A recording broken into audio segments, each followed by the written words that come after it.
This is the Christian Life Coach Collective, and I'm your host, Laura Malone. We're talking all things coaching, concepts, tips, tools, self-coaching, mindset, faith foundations, and definitely entrepreneurship, because I want to support your calling as a coach and help you build a thriving online business with God as your CEO. So I hope you enjoyed today's episode. Here we go. Okay, so you've probably heard the words content creator somewhere along the way. If you're online at all, either as a coach or a lifelong learner or a business owner, it doesn't matter. It's basically just a role that many of us online have today, part of our responsibility in growing our business. And it takes shape in many different forms, like social media, content creation, blogging, vlogging, podcasting, teaching, so many things. But what happens when you're a content creator who hits the wall and falls asleep, like you've just, been hit and gotten a concussion, is what I call creative fatigue. And this wall is real, and I've hit it a few times. And call it whatever you want. I call it creative fatigue. You can call it creator fatigue, creator burnout, whatever. But regardless, it's basically what happens when you are responsible to create content consistently in order to serve others in some way. And you do so much of it for such an extended period of time under a stress level that your brain wants to stop and at some point just simply gives out. So you can become tired, overwhelmed, anxious, or even depressed, but maybe it's just in little things like you find yourself distracted or forgetting because there's just so much going on in your brain, and maybe even just dreading the work that you're committed to doing because you probably liked doing it when you first started out. And it can cause you to not even want to respond to things like text messages or voicemails. And your brain gets to the place of just not knowing what to say or how to figure out something or how to discover an answer like, what's for lunch? Oh my gosh, I do not know, nor do I care. I cannot figure out what is for lunch, And even if you really love doing what you do, creating things can become a burden. And it's like I tell my kids, if you turn your passion into a job, there are pros and cons to that. Because you're going to hit these walls that make you wish you had never turned it into something that profits or makes money or people depend upon. Because you might end up hating the very thing you were once passionate about, which is really sad to lose. You have to know how to manage yourself so you don't lose the passion. You can think about somebody like my husband who really loves to cook. He's chef level cook. But if we were to start a restaurant, one of my lifelong dreams, if we actually do that and he becomes the chef at that restaurant, there's a good chance that because it's required of him, he has to do that job, there's a good chance he's going to burn out and lose his love for cooking. And I would hate to see that happen. But that's what happens when you're a content creator and you hit creative fatigue, because being a cook or a chef is the same thing. You're creating dishes, right? And you can lose the desire and the inspiration. So when you have creative fatigue, when you hit this wall, you might feel guilty for not being able to create as much as you used to or what you know you're capable of, especially if what you create serves an audience that's waiting for it. You may also start buffering, which is just using external things to fill the internal voids, and maybe you'll disappear a little bit or even a lot, and just fall off the grid altogether. And people wonder, where did she go? How come I don't get emails from him anymore? Or did that podcaster just quit suddenly? There's a really high percentage of people who start podcasts and don't stick with it. So creative fatigue is probably one of those things, because if you're not naturally given to content creation, needing to create a podcast every week or even bi-weekly for most people is pretty hard. It can be very fatiguing. I do it twice a week. And I love it. And sometimes I do it more than twice a week. But it does take its toll. Creative fatigue is basically just the state of being exhausted and stressed from all that you really need to be showing up to do. And when you're a creator, as in a writer, recording, you're writing, you're recording, you're developing, crafting, etc., for social media or any type of content or your business, you have to do it a lot to be able to stay on top of everything. And one of the ways that I keep this to a minimum for myself is that I limit where I create and for who I create. So my podcast is considered long form content. So that's like a podcast, a blog, a vlog, an ebook. Okay, these are all things that are long form content. Social media is short form content. So I create long form content like this podcast. Then I extract bits and pieces and turn them into social media posts. So I don't spend my time trying to come up with new things to say on social media every day. I come up with long form content and then take little, like a sentence of the podcast. And that, because I've already created that, I've already said it. And then I put that into a social media post. Then I have a flow set up so that when I go create that social media graphic in Canva, I can directly schedule it then. And when it posts to Instagram, I have it set up so that Instagram automatically posts everything to my Facebook page for Sterling and Stone Mentoring. So I create long form content to serve you, like creating meals. I'm feeding you a meal. Then my social media posts are basically like appetizers that can also be there to serve you. But I'm not spending my time on social media trying to build my business or gain clients there. I put all of my creative heart and soul into this podcast, then take bits of that and put that on social media accounts, which are simply there for my current audience. I'm not trying to build an audience on social media.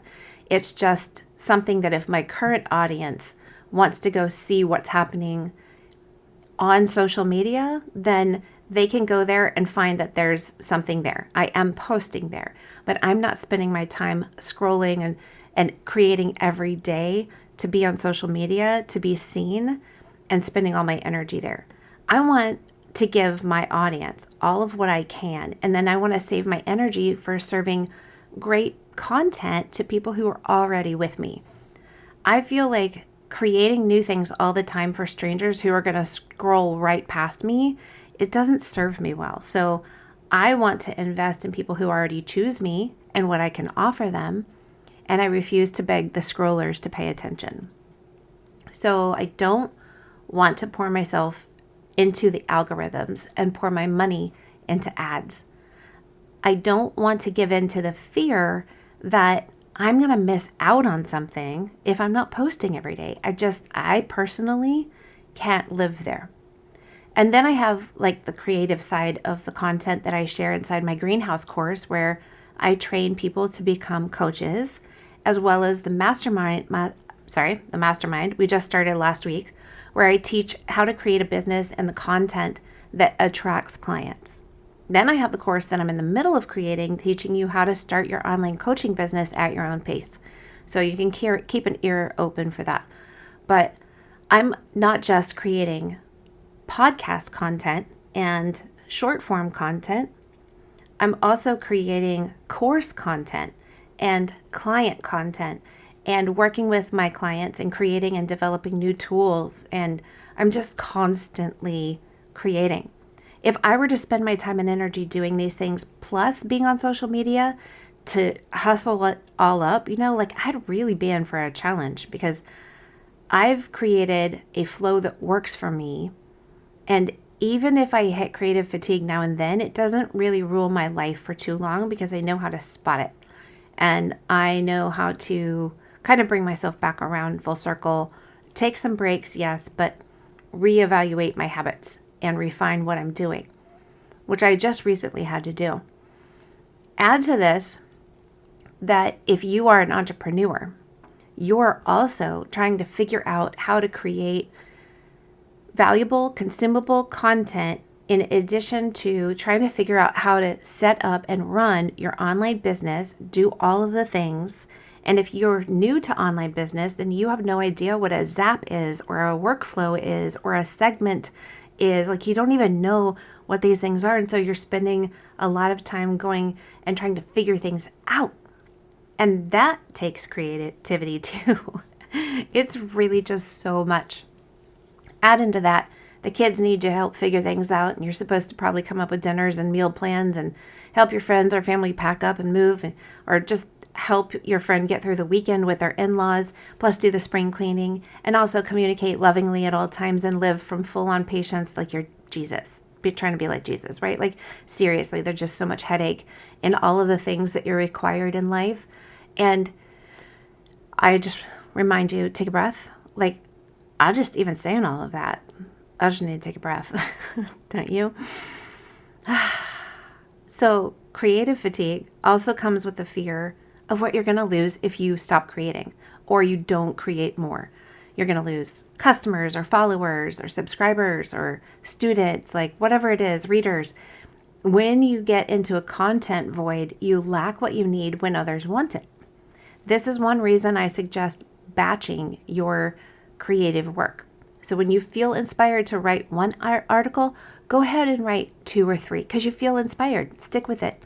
If you're creating graphics, do several or even a dozen. If you're really happy right now recording your podcast or video, then do multiples of that at once. If you're scripting, do more than one.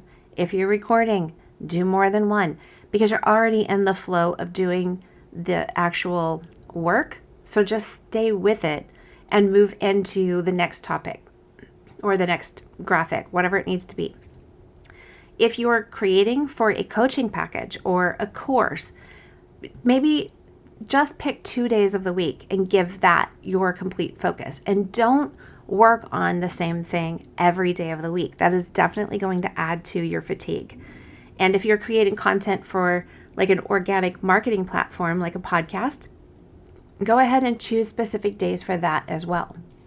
So I just used this morning, because it's Monday, I used the Dove Hour tool that I talk about in episode 124 because my fatigue was on its way to take me out. My creative fatigue was definitely coming after me these past couple weeks.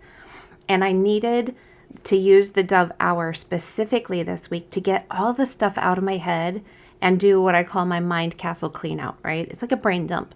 I needed to see all of the stuff that's been brewing up there and determine how long it was going to take each thing to be done, when I was going to do it, and also make a list of all these decisions that were floating around that I hadn't made yet so I can close out kind of like all the windows on the computer, right?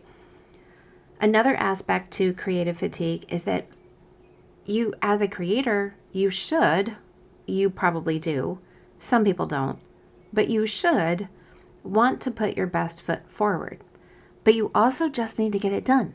And I've been talking about perfectionism in the past few episodes and how done is better than perfect, but there's a tension you have to dwell in between doing the best you can do right now and the done version of it. And sometimes you know what your audience wants to hear more of, see more of, but you simply don't feel inspired to create it. That's a tough one because you want to serve your audience, but you also kind of just want to talk about what's in your heart or what's making you feel really passionate about it right now. And I just say, go for it all. Do both. I have to give myself permission to do this in order to sustain my creative life. When I first started my podcast, I tried to hem myself in with different ways to create and what I would create, how often I would create. But I quickly realized that I'm a multi-passionate creative. So I struggled to fit into the boxes I created for myself. It's so funny how I actually created boxes that then I resisted myself about getting into and even struggled to fit in because I created boxes that I can't get into. It's like being in the shape of a unicorn, and you're supposed to fit in the square box. So now I talk about whatever I find inspires me, what I hear the Lord talking about, what I know my audience wants and needs, and what I'm interested in teaching about or encouraging you in. After all, it's my podcast, right? So it's my outlet to share what I carry so I can talk about mental health, spirit-led life, mom life, entrepreneurship, life hacks, teenagers, how I think all things are possible and that together you and I can figure out how. Like, I can talk about whatever I want to talk about, right? And you don't have to listen to every episode that I put out. You can pick and choose which one speaks to you right now. A year from now, you might be interested in something I said that right now you don't care about. That's cool. I get to put it all out there because a podcast is an excellent way for me to say whatever so I can meet all of the people where they're at when they are there. It's awesome. I love it. And personally, I've found that my creative fatigue is kind of like my iPad. So when I have too many apps open on my iPad, the battery drains faster. And it also drains faster when I have all the brightness on it all the way up. And when there's things spinning for a long time, like an app trying to work consistently, that recently happened on my phone when I traveled out of the country and I didn't close out my map. So my location services were roaming constantly and draining my battery, even though I wasn't using the map on my phone. I hadn't closed the app out. And creative fatigue is like an iPad with 48 different apps open, running in the background, the brightness all the way up, the location services roaming forever to find where you are, and then doing this repetitively for weeks or months or maybe even years on end. And of course, you could go close all the apps out and turn the brightness down, turn off the roaming. That'll help you preserve your battery. But unless you actually change the habits that got you fatigued, you're going to end up right back where you already are. So you have to give yourself permission to take breaks and rest instead of interpreting those as quitting or giving up. You can take prolonged creative breaks by doing one of these two things. You could say, I'm not going to send out emails or do my podcast for, a month. Okay, you can take a break, but you need to communicate to your audience about it and then give them things to refer back to. Maybe you do a repeat episode, and you bring it back, your most popular episode. Or if you're a blogger, then you send out an email that has your most popular blogs. Like, you just have to think ahead of time so that you can give people things to refer back to that you've already created and let them know this break I'm taking is going to reinvigorate me and my creativity so I can serve you better when I come back. Okay? You just have to communicate to your audience if you want to take a creative break. The other option is you can bank some content that the things that you need to create, do it ahead of time. For me, that would look like spending maybe a month creating 2 episodes every time I would create one. So if I'm going to write one script, I would write 2. And then when I record one, I record 2. Like, I would have to bank that and have it in reserve for about a month so that I could have everything scheduled during my break. Then I would create and schedule all of my Pinterest pins for those episodes, which that's easy because I created templates for all of those things a long time ago. Then create the social graphic, again, which I have templates for, and then schedule it in Instagram, which then automatically flows into Facebook. Done. That's what I could do if I needed to take a month off from creating consistent new material for my podcast. I would just do it all this month and then have it all scheduled so that I can take a month off. The other thing is that you need to evaluate if the things you're creating now are what you're still meant to keep creating at this point. Sometimes you grow out of what you used to create. For instance, if you're a content creator that writes copy for your clients and you used to work with, let's just say, beginners, people who just started their website or just started their business, and you used to do that and it was fruitful for a while and you liked it, but you don't love it anymore because you started working with more up-leveled business owners who need a higher version of copywritten, then maybe you need to promote yourself and lose the offer to work with the old ICA, ideal client, avatar, the people you used to work with, maybe you'd need to stop offering to work with them and get more focused on the people that need you to do the work that really inspires you. If the things you create don't inspire you anymore, you have to give that attention. You can't just keep shoving it under the rug. Whatever doesn't inspire you as a creator will ultimately drain you in the end. So understand the tension of being a creator who follows through and finishes well, and being a creator who needlessly drags yourself through the dirt when you could have just wrapped all that up and walked away a while ago. You can also probably benefit from delegating some things, all the stuff that robs your energy, so that you're more available to do what you need to do in the creative side. So maybe you need to get an intern or a teenager or a virtual assistant if you can afford to pay one. And maybe you just simply need a better time management practice in place so you can get those pesky things off your plate and do your creative work at times when you really feel most energized to do them. You have to stop and look at your hourly and daily calendar and see what really works for you. Do you create better in the morning, after a workout, after food, in the afternoon, dependent upon the kids, other people in the house, the business? Like, what is really the thing that's going to work for you and set you up for success? And I'm just going to remind you, don't forget to go leave the computer and be with people. You need interaction and the hope that can only come from being with breathing human beings. Even just walking your dog somewhere where you're going to run into people who want to pet him, that's good for you. Or, go paint a picnic table turquoise. Put it in your front yard so you can talk to your neighbors while they walk by. There's a lady, I can't think of her name right now, but I'll find it and put the link in the show notes. But she wrote a book called The Turquoise Table. And I did that. My husband got me a picnic table one year for Mother's Day several years ago, and I painted mine turquoise. And then I put it in my driveway in the place we used to live before we moved here. And I would sit and work from it and wave to people and watch the kids ride their bikes. And I just felt the energy of being around, outside and seeing people and being able to stop what I'm doing and talk to them if I can. But you could also put in headphones, to get just quiet and zoom in during the work, but be able to take breathing breaks and moving breaks. And it was a really, really great thing. The lady who wrote that, she did it kind of like as basically an evangelistic tool. She put herself where her neighbors were so that they would walk by and she would offer them a cup of, a glass of tea and then, iced tea and a cookie, or she might be reading her Bible, and conversations would just start up and questions would be asked, and she would be able to share the love of God just because she put herself where other people would find her.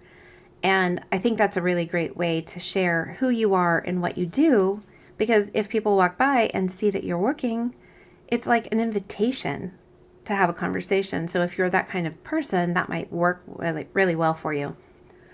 Anyway, you basically just need a new mindset about all of this, a time management process like the Dove Hour. I'll put the link to that in the show notes, and kind of a pressure release valve that will help you get in a good flow and prevent the majority of creative fatigue from actually occurring. And I believe that you can do this because I have learned how to do it. I wish that somebody had taught me about this a long time ago. I didn't know creator burnout or creative fatigue even was a thing until I started experiencing it. And because there's so many things, there's decision fatigue, there's just so many different types of fatigue in the world today. And I thought, that's really what I'm dealing with is creative fatigue. I'm exhausted from having to create when I love to create and I'm passionate about it, but I'm exhausted by it at the same time because it's required so consistently on top of everything else I have to do. So these things that I've talked to you about today, these are the things I've kind of implemented in my life, and also just being really, I guess, paying attention to myself. What do I feel? Like, how does my body and my brain, my spirit and my soul, like, how are they experiencing life, and if I'm finding that I'm really short on patience, or I have brain fog for no reason, if I am forgetting because or can't find my words, usually it's just because my brain is really being overused and I'm not taking care of myself. So put these things into effect now before you hit fatigue, and it'll help sustain whatever it is that you need to be creating. Because I am a creative and I care about creatives. So I want you to be equipped and knowledgeable and aware for the good works that you have to put your hands to. Whatever it is you need to do, I want to speak to those things. That's part of my content creation, right?